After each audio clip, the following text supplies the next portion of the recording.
Coming up on Game Day Preview, that dude, Jaden Daniels, has changed the fortunes of an entire franchise. Free throws aside, he is a huge hoops fan, actually a Kobe fan. 5-year anniversary of Kobe's passing. Does he have that Mamba mentality, though? He's going to need it in Philadelphia, because last time I checked, Saquon Barkley has been balling out this season. A historic campaign for Philadelphia fans. Does the season end in the Super Bowl? We'll explore that. It's coming up next. 143 days. That's how long it's been since the Chiefs kicked off the season in Kansas City. The journey to Super Bowl 59 in New Orleans begins. A game that set the tone for a 15-win season full of heart-pounding finishes. The Dyke for the division. Chasing history and a never-before-seen Super Bowl three-peat. Standing in their way, a familiar foe. And the only team to hand Patrick Mahomes a loss this season. He's a beast with a capital B! Looking to send the long-suffering Bills Mafia into a frenzy. In Philadelphia, the Eagles got here the old-fashioned way, behind the #1 ranked defense and the otherworldly exploits of Saquon Barkley. What a night! What a season! What a player!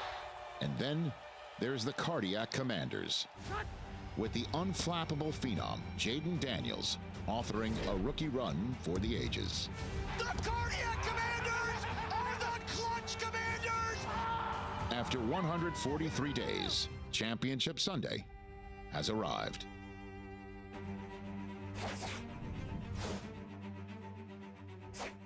And then there were 4 teams. A trip to the Super Bowl on the line. Welcome to Game Day Preview. Mike Yam, along with the man who is making his season debut, Greg Rosenthal, host of NFL Daily. By the way, this is weird because I feel like every time I walk by the studio, you're doing the show, or I see or listen.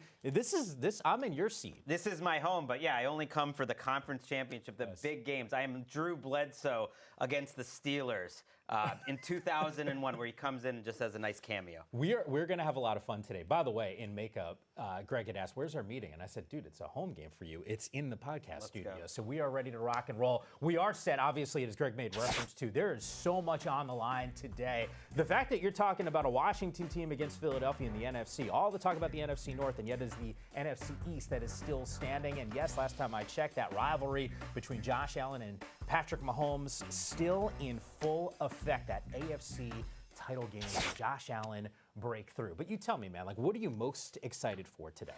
When I'm honest with myself, as great as the next 6 hours going to be leading into the game and then watching the NFC Championship in the first part of Bills Chiefs, it's the fourth quarter of Bills versus Chiefs. We have been waiting for this game essentially for 12 months and 12 months before that, and yet it feels like it's a different part of their rivalry. This Bills team seems more ready to get the upset than ever before, and I just can't imagine a scenario where we don't get into this fourth quarter and it's a one-possession game and we're seeing 2 of the best quarterbacks I've ever seen go back and forth.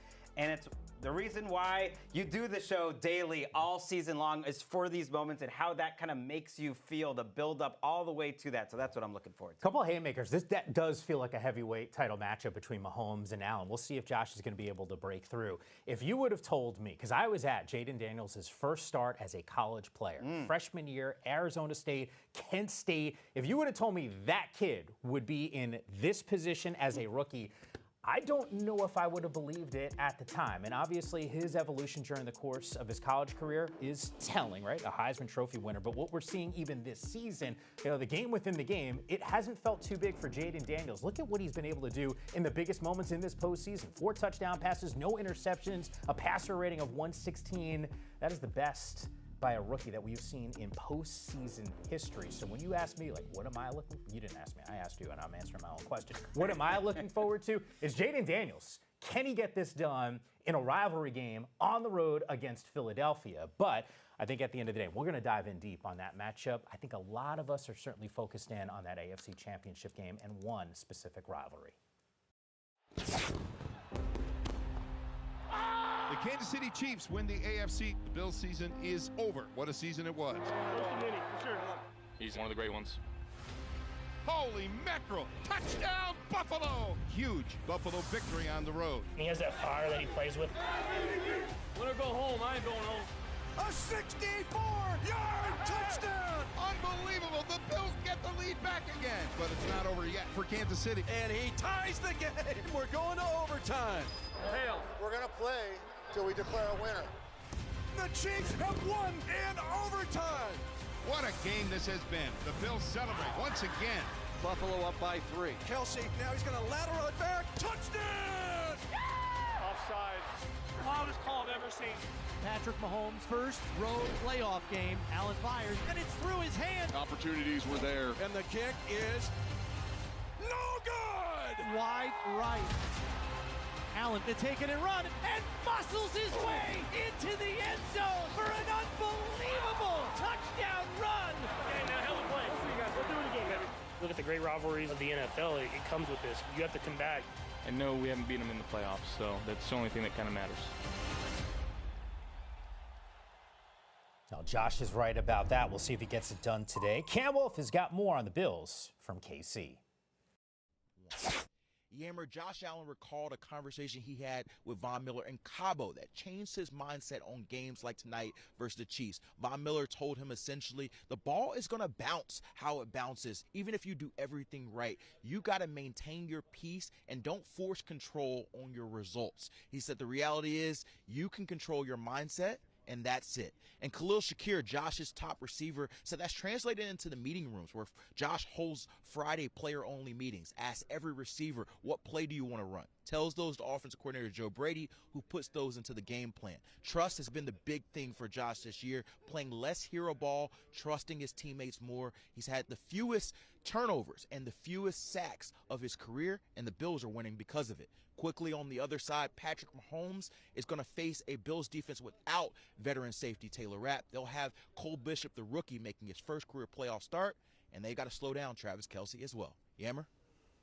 All right, Cam, you know, the reality is that is going to be a huge injury. Cole Bishop, though, can play. Well thought of coming out of the NFL draft. More on that coming up in just a bit. But this is sort of the headliner matchup of Championship Sunday. The head-to-head between Josh Allen and Patrick Mahomes. Allen 4-1 against KC in the regular season. They've actually won 4 straight games. But as even Josh made reference to in that montage, haven't won in the playoffs. 0-3, and that's all that matters. So you explain to me. I disagree, though. I disagree with Josh. Like, it's not all that matters. They've shown that they can beat the Chiefs, right? And they can do it in this game as well. I don't think it's going to be the same script as against Baltimore a week ago. You're going to have to see Josh Allen throw the ball more and get good protection against this Chiefs pass rush like we saw the first time around. You'll watch on these clips, his offensive line is what makes them different than previous Bills iterations. Now, last year they were strong. They're even better this year. They've had the best continuity and in terms of talent, the best health this season. And so get him time. He's going to have to throw the ball a little bit more.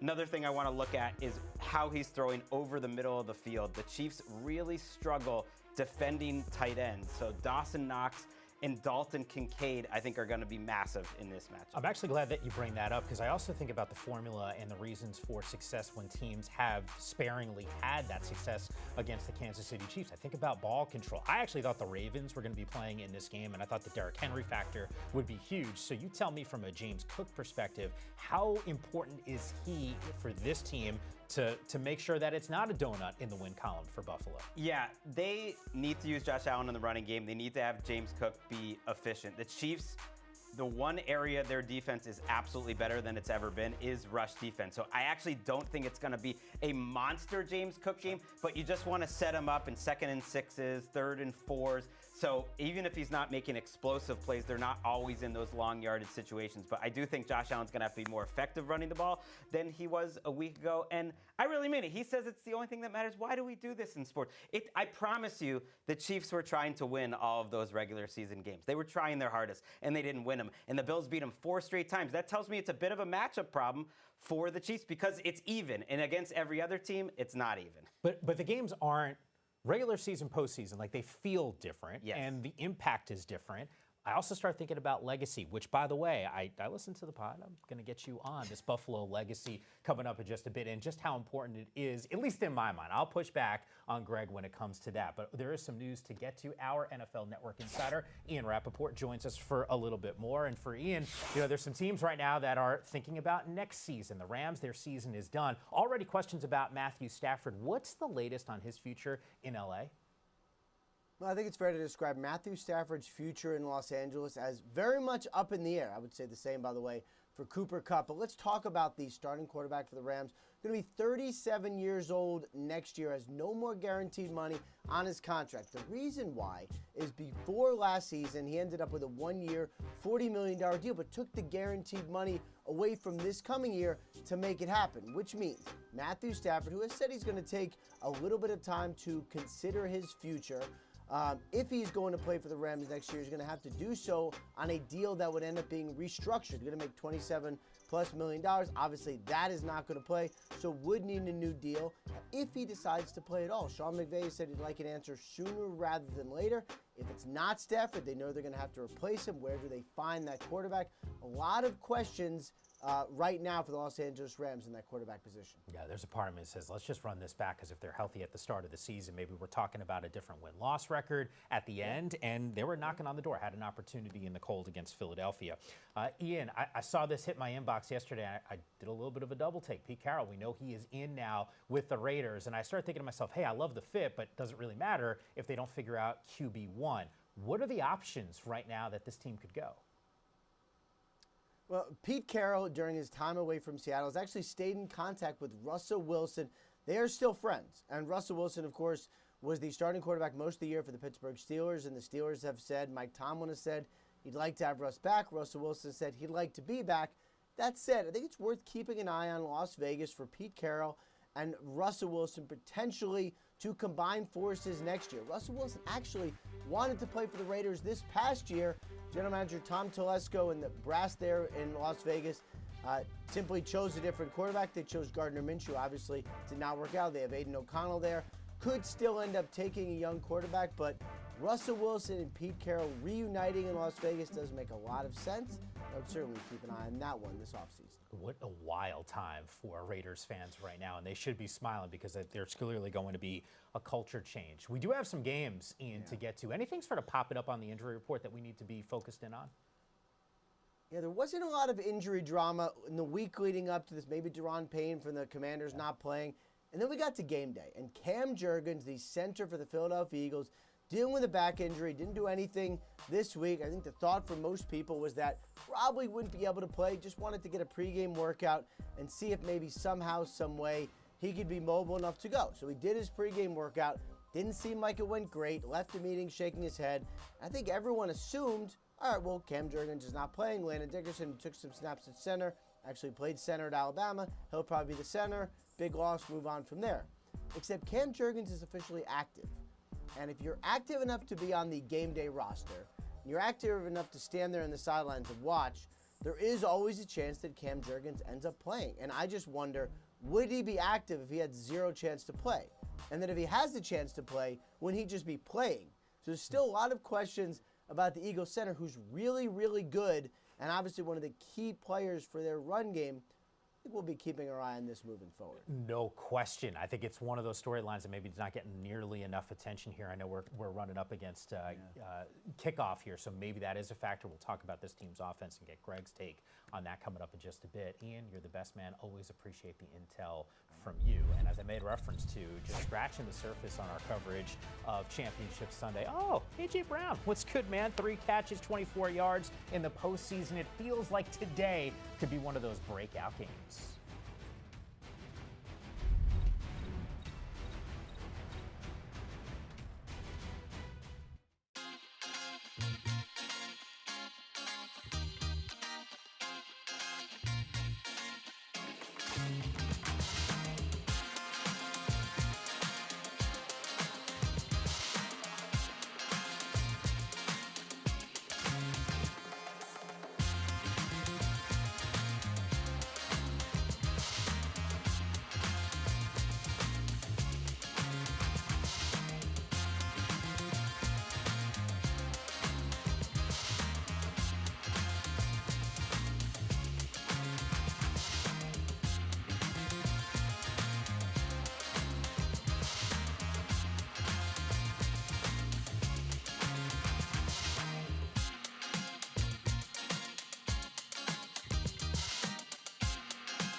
Washington's 2023 season will end with a record of 4-13.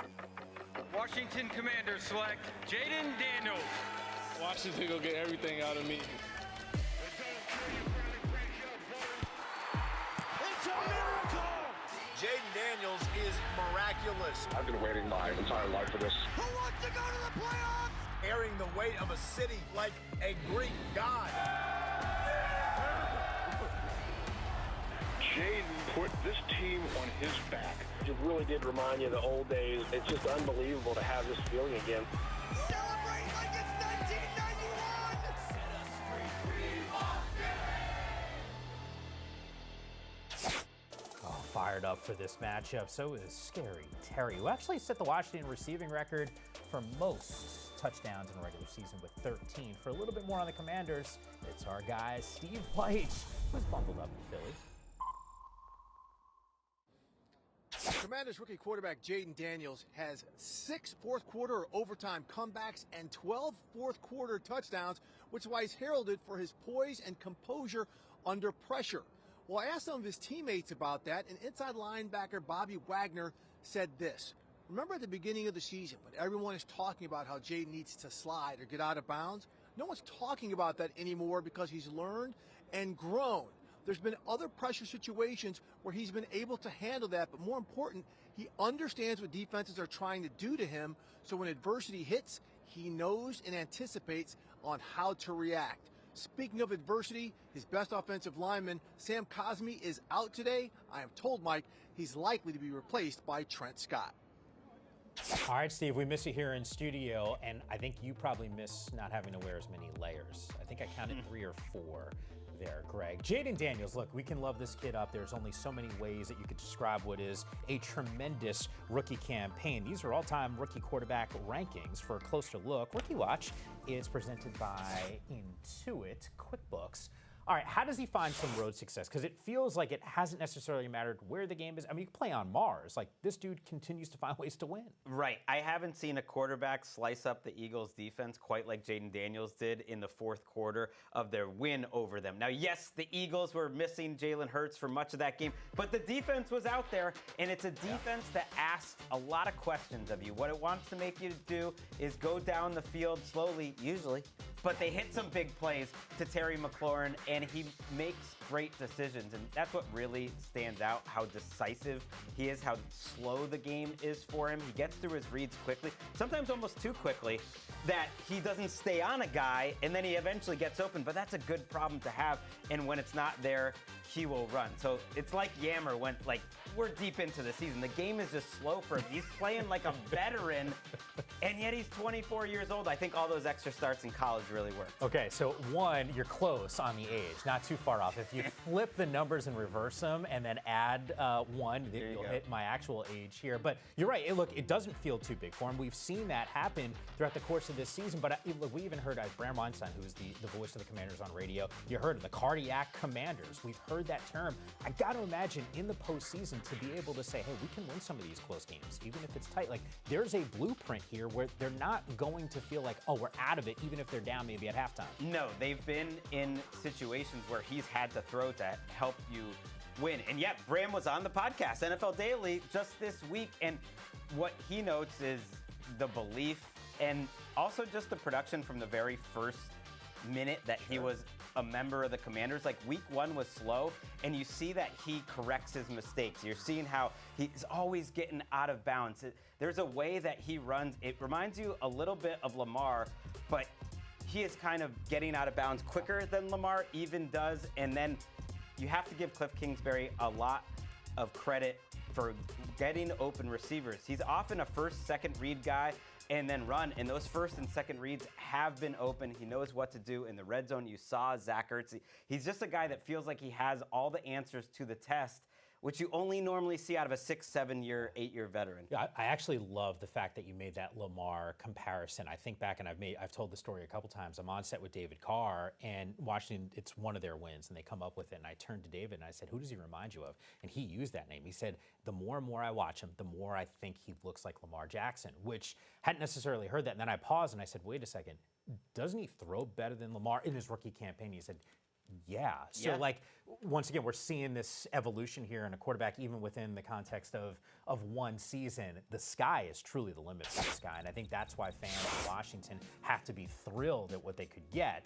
Jalen Hurts, and this guy's had a ton of success, but you start thinking about the knee injury and what we saw against the Rams. The number's somewhat telling. Now, I'd say this, like, in the moment, that's probably got to hurt. He's got a little bit of time. He's probably not 100%, but how do you think this affects this game plan here offensively? I'm optimistic that they'll be able to run their normal game plan. Now, I think one thing that lost a little bit in those numbers is a blizzard happened right around when he was getting that injury. The conditions were so much worse. And I thought he actually moved fairly well. It was telling to me they called that rollout wasn't a good call on second down with the game on the line. I didn't think it impacted him too much. And from what we hear from the reporters that are on the ground, some videos that we've seen throughout the course of the week in terms of practice, I think he's moving well enough. Now, if they're doing RPOs, are the Commanders gonna just sell out to stop Brian Robinson and Austin Eckler and force Jalen Hurts to actually go take those 5-6 yards and slide like he was a week ago? I think they will, and that'll be a big test because that is a big part of what the Eagles like to do. Are you concerned at all? There's been so much conversation. I know you've talked about it on the podcast as well, about the lack of vertical, huge offensive numbers for this team. I gave the numbers for A.J. Brown, I think, in the postseason right now, 3 catches, 24 yards. Is this at all something that you're monitoring? Absolutely. But my concern, again, is less about the knee, and it's more about what's between the ears. Sure. If Jalen Hurts is holding the ball, good things don't happen. He usually just takes sacks, and that could get him hurt again. Or he just kind of freezes, and he tries to make a play out of structure, rolling out to the right. That's not Jalen Hurts' game. This offense works well when he's going 1 to 2, get the ball out on his back foot, and that's it. And when he holds the ball for a while, and the Commanders are going to throw a lot of different looks at him, good things don't happen. And that was before this injury was happening. That was really most of the second half of this season. Yeah, I haven't seen anything in terms of weather outside of it being cold, which, look, you play in the Northeast, you expect that. I do hope the conditions are primed, so people aren't talking about necessarily snow, and both teams are going to be able to run their offenses health aside the way that they want to. Not done talking about this game, more here on Game Day Preview regarding that one, but we also will focus our attention on the haymakers that are going to be thrown in the AFC Championship game. Josh Allen, Patrick Mahomes. What can we expect from Patrick in a season that's been a little odd for him? We'll explain.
It's the divisional round. Mahomes has never lost in this round. Hey, everything we worked for this moment right here. Go, right. Mahomes out of the shotgun. Pass over the middle, wide open at the 40 of the Texans. It's Kelsey with a 49-yard catch and run. Playoff Kelsey's back. Good job. Blue Adams hot. Hunt trying to plow right side. Touchdown. Great job, dog. Way to go get that. Mahomes stepping up again, tries to throw. Playoff Pat to playoff Kelsey. I mean, there was like a 95% chance I was throwing it to Trav regardless. I was looking right at him the whole way. Let's go get it, dog. Let's go. Let's go get one more, dog. Let's go get one more, get to New Orleans. Make sure we come back ready to go next week. Chiefs on 3, 1, 2, 3. It's not breaking news. 1-5 is special. For more on the Chiefs, Sarah Walsh has us covered. Thanks, Yam. For longtime Chiefs staples, the AFC Championship game is really just a regular part of their schedule. But for new Chief and veteran receiver DeAndre Hopkins, this is a new experience. 12 seasons in the NFL, and last week was the first time he's ever gotten past the divisional round. This week, he called it a childhood dream to potentially have the opportunity to play in a Super Bowl. Now, last week, Hopkins, along with Juju Smith-Schuster and Hollywood Brown, they didn't have a single catch. Patrick Mahomes said that part of it is because the attention that was paid to them, it left Travis Kelce open in the middle, and of course, he went off last week. Mahomes says he's going to try and do a better job of giving those receivers downfield opportunities. Some news this week that McCole Hardman will not make his return this season, but it, of course, helps when you have a rookie receiver in Xavier Worthy, who has just had an incredible year. 9 scrimmage touchdowns, the most ever by a rookie on a defending Super Bowl champion. And I can say all of that, and it'll probably be a heavy dose of Travis Kelce once again, because as Mahomes said, when the moment gets bigger, he only gets better. All right, Sarah, and as all of the Taylor Swift fans are hoping for, you're 100% accurate. And if it is a big day for Travis Kelce, expect to see plenty of cutaways.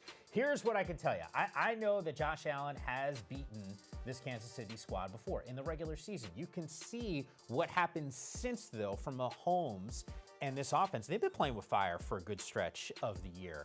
I think for anyone who's watched the highlights, like if you're watching the NFL channel or NFL Network, you see what Mahomes is capable of doing.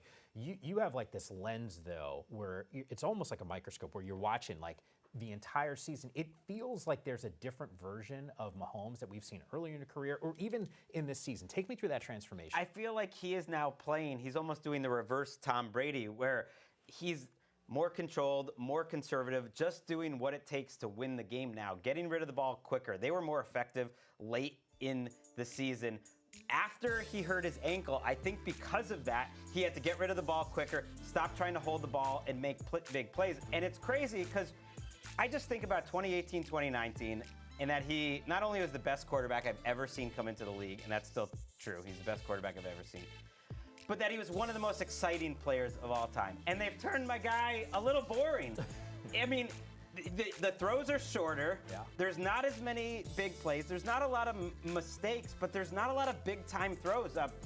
PFF records a stat called big-time throws. It really, throws that you, wow, essentially. And he's one of the bottom quarterbacks in the league because he doesn't even have to try it because he doesn't need to win. It's like he's in the Matrix. He doesn't even need to be playoff Pat. No, at least we saw one of them. And look, if there's going to go to one guy, it's going to be that player, Xavier Worthy, who wears the #1 jersey. I'd throw this your way. It almost feels like he's lulling defenses to sleep because there's going to be one of those moments like we saw in that touchdown in that montage to Travis Kelce. Like, he's still good for multiple magical Mahomes moments. Well, last week, I actually thought he was more aggressive. If you think about some of the big plays that he made throwing it to Marquise Brown, that play was dropped, but that was a great throw down the field. I think you saw late in the season, he knew he started to be more aggressive. But the problem today is, can he hold the ball a long time?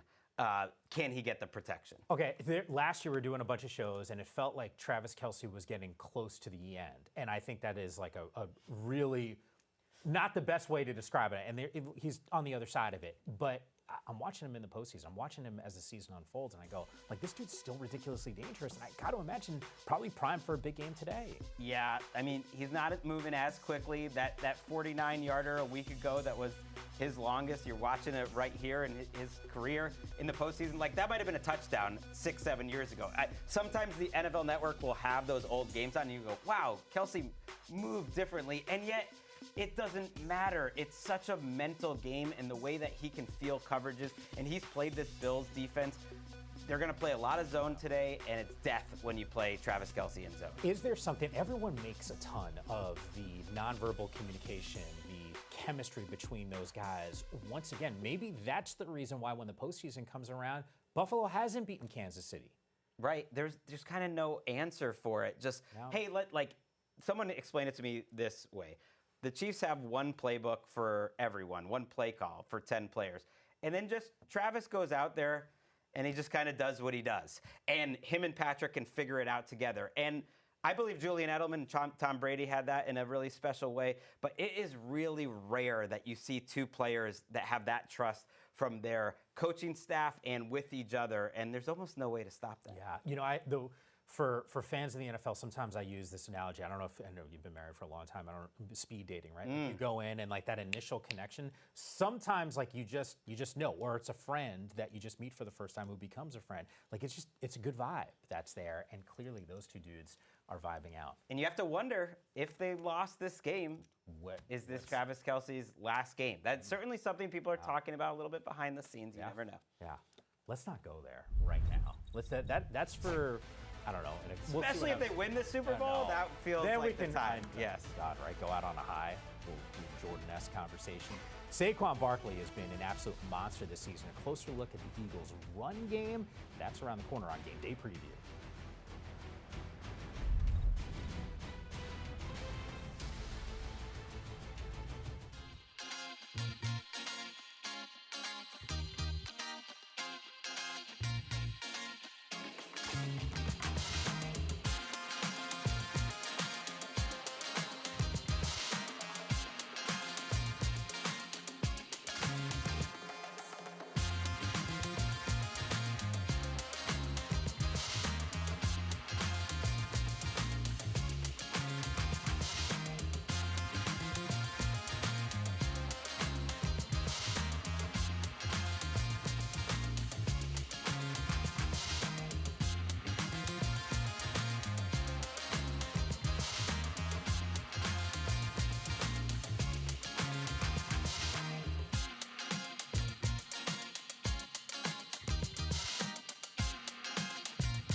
Be the team that you know you are.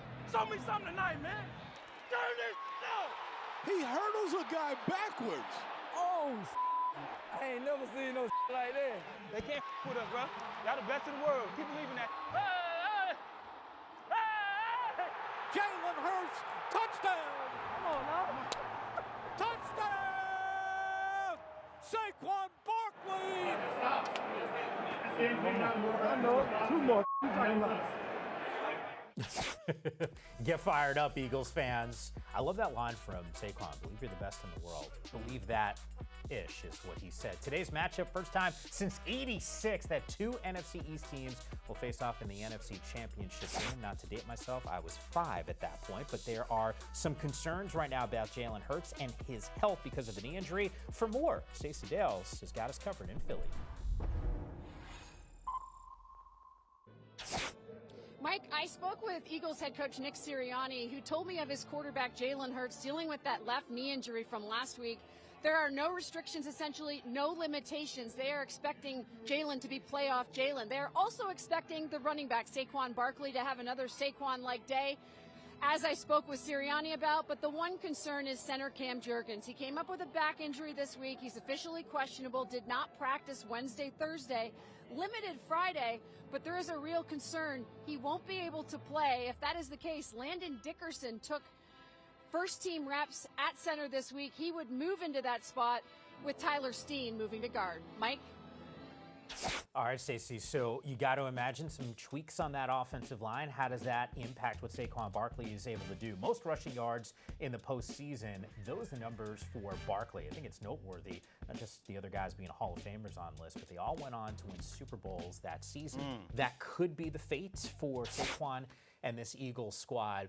If you're the Commanders, you know what he's capable of doing. You know what the reports are about Jalen Hurts. How do you keep this dude in check? I think you get as many big bodies as you can, and you stack the line of scrimmage. And the Commanders often have as a third linebacker their safety, Jeremy Chin, or some lighter weight guys. I wouldn't be surprised if they go heavier today. And I think Saquon's going to have to carry them even more than normal. Because if you think about the tush push, for instance, they didn't do it last week because Jalen Hurts wasn't healthy. Now you have a new center in there. I mean, Landon Dickerson, he is now the biggest center in the NFL. That is a large man. I don't know how that's going to work, how much he practices doing the tush push. So Barkley has been extremely explosive, extremely effective all season long, and yet the last 4 to 5 weeks, something on the radar for the Eagles, I know, is their success rate on a down-to-down basis hasn't been as good as it was the first 12, 13 weeks of the season. They've been more reliant on the big play and not as consistent down-to-down. So that's something to watch,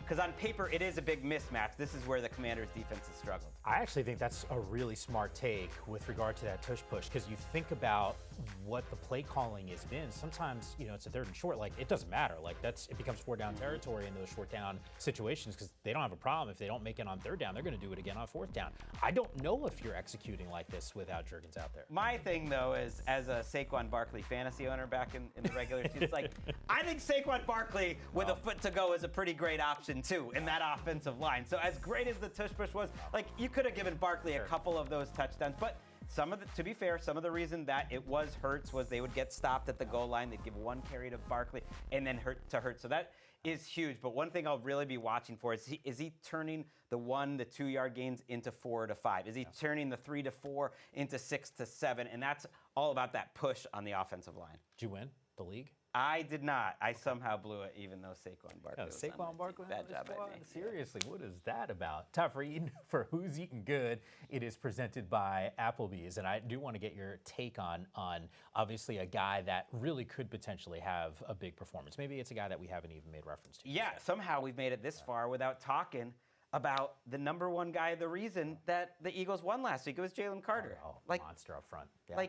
That was the best performance I've seen in a playoff game by a defensive tackle since Aaron Donald was around, but he made such a big difference. And if you think about the matchup that Jalen Carter has, Sam Cosmi is not just the best offensive lineman on the Commanders, he's one of the best guards in the entire NFL, and he was the matchup. He is a rare guard that sometimes was taking Jalen Carter one-on-one. Yeah. You're obviously going to have to double-team Carter basically every snap, but he's going up against a backup. And if he is getting double-teamed, that means it's Milton Williams and Ajumo, who's been very good. Like, they have a good group together. Carter also makes the guys around him better. I'll throw out another name that's familiar for Philadelphia fans, but he's rocking that Commanders jersey. I mean, Zach Ertz. This is a dude who spent 9 years in Philadelphia, knows what that crowd is going to be like. And I also think about those crucial downs and distances, or just the situations where you need a big play. And Zach Ertz has been that guy for Jaden Daniels. You think about what he's done in the red zone. 25 targets, 16 receptions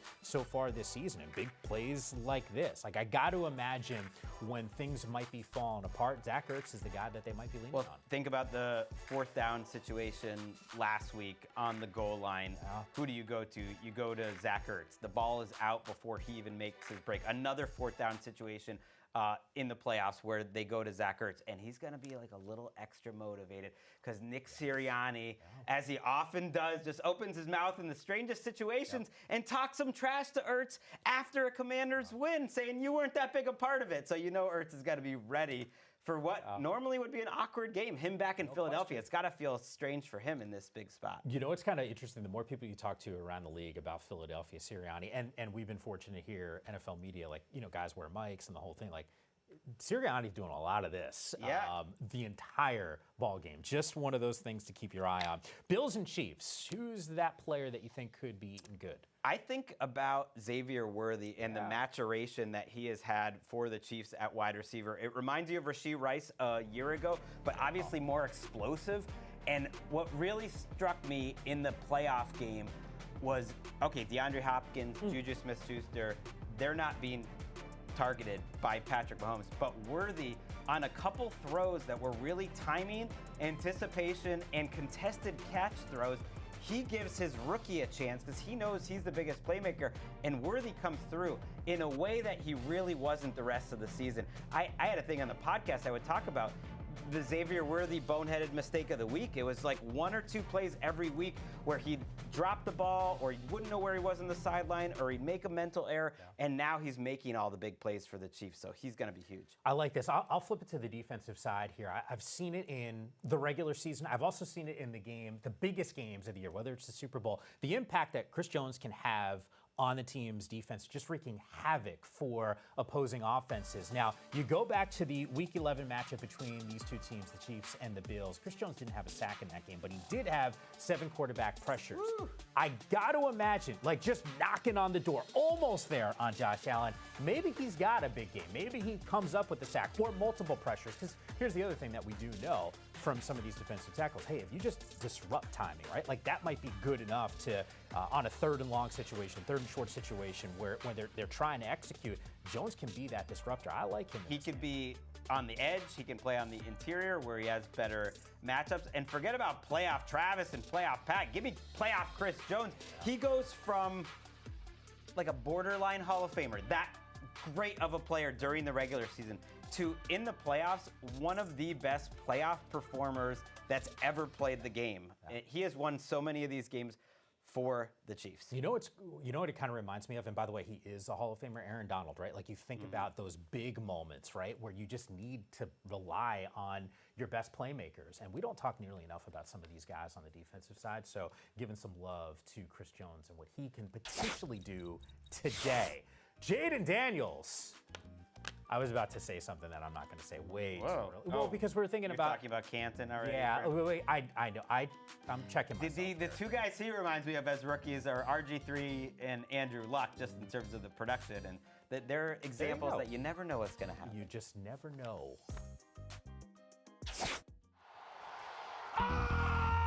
Hey, everything we work for this moment right here. What an opportunity, man. Hey, another step in the road. There's a generation of Washington fans that have been waiting their whole lives for this. Mahomes stepping up again, tries to throw. Light caught! Touchdown! It's an Allen keeper, and he's going to run it in. We'll run out of it. Big opening, Barkley. There he goes! Barkley going to the goal! I'm a sense of urgency. Let's go get it, dog. Let's go. So you ever just look at the fans, like just looked at them? Pick 6! Touchdown, Washington! Goes Barkley into the clear through the snow. Throws complete. No! Drop it. Get one more. Get to New Orleans, dog. You have a play. Get some. Thank you. Go win them all. Keep doing your right here. We love you. Go get some, man. Appreciate you. Anybody, anywhere,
the money. Hey, another step in a row. Let's handle business. Unreal run by McLaurin. This guy's unbelievable.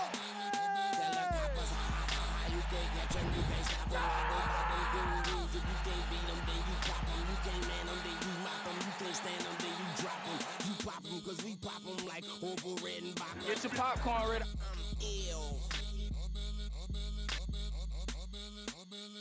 I mean, we got Lil Wayne downstairs at NFL Network, and who knows?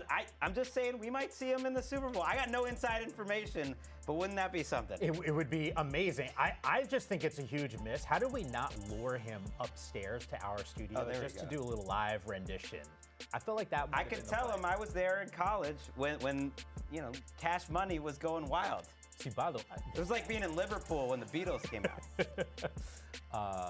You heard a little bit of my playlist before we got out here, so I do miss the college playlists that are out there, at least for my era. All right, so here we go. Apparently, we're supposed to be talking about the Commanders and the Eagles. We can sprinkle in a little Lil Wayne reference at some point. Jaden Daniels, I'm glad you brought up Jalen Carter and what he can do, but explain to me from an Eagles perspective and this defense, how do you make him uncomfortable in a game? Well, I think showing a lot of different looks, and they are able to do that, disguised pressures, and then just sticking to those Commanders pass catchers. If you think about the matchups out wide, I think the Eagles are as well suited as any team in the last 5 years to really shut down wide receivers one-on-one. No one's going to just stop Terry McLaurin one-on-one, but you can send a double his way, and the depth is outstanding. Obviously, you want to get quick pressure against any quarterback, although it's tricky. You got to keep him in front of you and make sure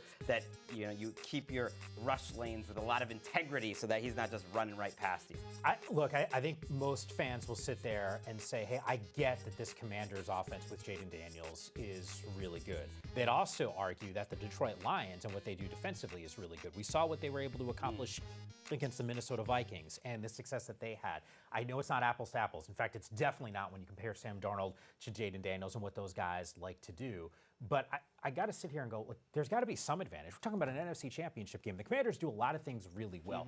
What's their edge in a game like this? Well, I think it's the coaching staff. It sounds strange, and it is Jaden Daniels in big situations. When you think about game management, not just going for fourth downs, because the Eagles are going to do that as well, but handling every different situation that comes up. The Commanders have been in those spots over and over and over, and they've come through in terms of playing fast, being composed, and Jaden Daniels making the right decisions. When you think about this Eagles season, just think back to last week, how the end of that first half ended, and Nick Sirianni just kind of freezes. And yes, you can have the magical plays like this Hail Mary that happened for the Commanders. That's a little bit of luck on top of preparation. But throughout the course of the season, including against this Eagles defense that we just were talking about how great they are, need a touchdown last second. They only had a minute and a half to start that drive. They only had about a minute left when they were at the 40-yard line. And yet there they are in the red zone making the right decisions at the end. So maybe it's the kicking game.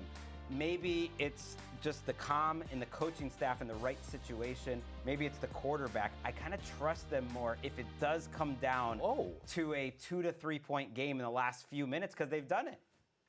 Okay, so if that's the case, game picks here, I feel like you might be leaning a certain way. You said you trust them? I mean, sometimes you just got to go with the magic. I've been wrong about the Commanders all year long, so at the very end, I am going with the Commanders in a close game. I do think the offensive line change for the Eagles is a big deal. I just think sometimes you got to look beyond just the rosters, and what's been happening with this Commanders team is special, and the familiarity also helps. Jaden Daniels, I can just see it. Him in New Orleans on the podium on opening night. Commanders win. Yeah, which is just wild to me, because if you would have said before the season, we do a show on the NFL channel called Power Rankings. I think Eric at home had them 29th or 27th at the beginning of the season, right? Like, this is an unbelievable rise. You could see it there. I'm going with the Eagles. Cynthia Freeland, one of our absolute favorites, also picking Philadelphia. I know we got a little bit of a boring streak. By the way, I'm a Giants fan. Doesn't really matter to me. I don't have have a rooting interest in this game. I am fascinated to see what's going to happen in the AFC Championship game, where Josh Allen, can he get past Superman, the bazooka arm, past the Patrick Mahomes kryptonite? Josh Allen is Superman. Just a physical specimen. Allen with the kick and the lead. Scoring machine. Josh Allen, the beast, has been released. Buffalo Bills, we have these great clashes with the Chiefs. I wanna be Superman. His kryptonite is Mahomes. That's some kryptonite for them. Can I be Superman? Put that cape on, Josh, if you want to win. Superman. I wanna be free. He tries to make Superman plays all the time.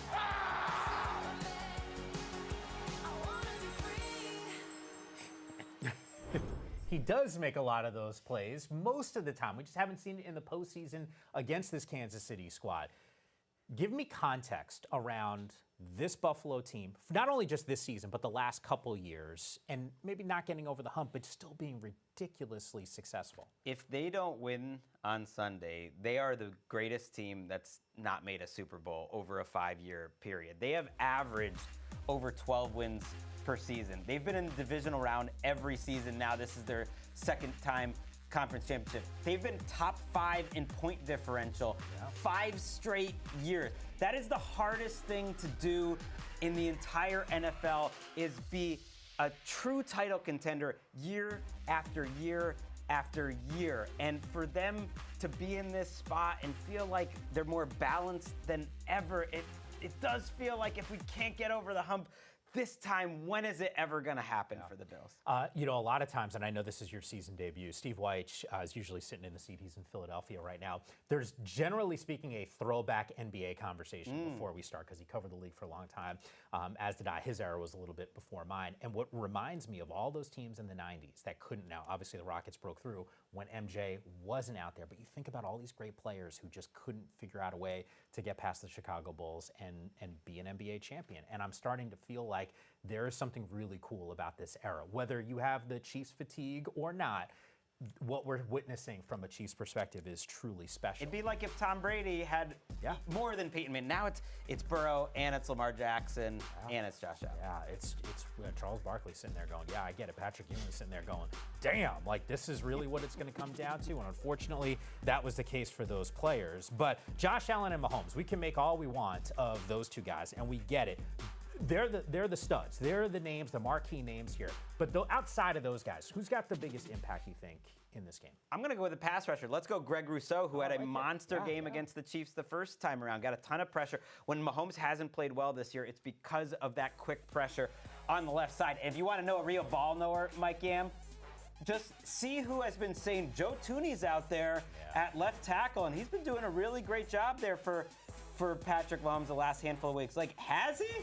He hasn't looked good at all. They've been a disaster at left tackle week after week, and they put Tooney out there. I actually think it's ultimately been a mistake, because he was getting crushed last week against Houston, wasn't great the few weeks before, and now you're weaker on the interior. So Greg Rousseau is the man who's going to be lining up against Tooney and can take advantage of that matchup. See, I have a lot of respect for you, and I listen to what you have to say. So I'm going to take a page out of your book, because earlier I asked you about the matchup, the edge for the Commanders, and you said game management. We showed images of Dan Quinn there on the sidelines. I'm going to say, in terms of the non-players in the game, I'm going to go Andy Reid here. Like, how do we not talk about this guy, 300 wins? How do we not talk about a guy that's got a bunch of Super Bowls, who's had success, who we give a ton of credit to in terms of mixing and matching a lot of personnel? It feels like there's the consistent names out there with Travis Kelce and Patrick Mahomes, clearly, but there's been a little bit of a revolving door of some of these skill players. And yet, has it mattered? No, they keep on winning. So I'll give an advantage here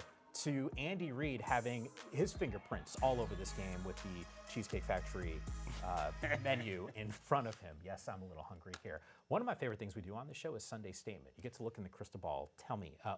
Picks. I don't want to forget that. What do we got? Oh, yeah, let's make a pick. I forgot. I was almost convinced, because you made a great point about Andy Reid. Go the other way, right? I think you're absolutely right. Yeah. And yet, the Buffalo Bills are going to the Super Bowl. I picked them before the season. I'm not leaving them. Wow. Now, they have actually turned into the Chiefs in some ways, because I think they can beat you any sort of way. Run defense, pass defense, running the ball when they need to, and then Josh Allen. I think they've been through this so many times that Sean McDermott and Josh Allen, they make the right decision, and they're the better team. I really think they're the more talented team. I'm with you. By the way, it was strategic that I tried to skip over those picks because I sold you on Kansas City, and then I ended up picking Buffalo in the game. Okay. So for what that's worth, as well as Cynthia. But looking at that crystal ball, you got a Sunday statement for me? I do. We haven't talked about Marshawn Lattimore and Mike Sanders still, the great rookie corner for the Commanders. And Lattimore, I thought, looked better last week in that matchup. So I think they are going to come up big. What a matchup that is against Devonta Smith and A.J. Brown. So the cornerback play, the player acquisition, not just in the draft with Sanders still, but the trade for Lattimore, Adam Peters, their GM's done a great job. They come up big. Phenomenal. Josh Allen and Patrick Mahomes, they have combined for 18 touchdowns, 9 each in the 3 postseason games between the two. That is the most in NFL history. My Sunday statement, I think they actually add to it 6 more. Ooh, 3 for I like each. that. Let's get some points up on the board. Yes. 6 more touchdowns between the two of them. Dude, you're awesome, man. You want to do this again? This was fun. Let's do it again. Wait, there's no game next week. Oh, I know. It's one of those.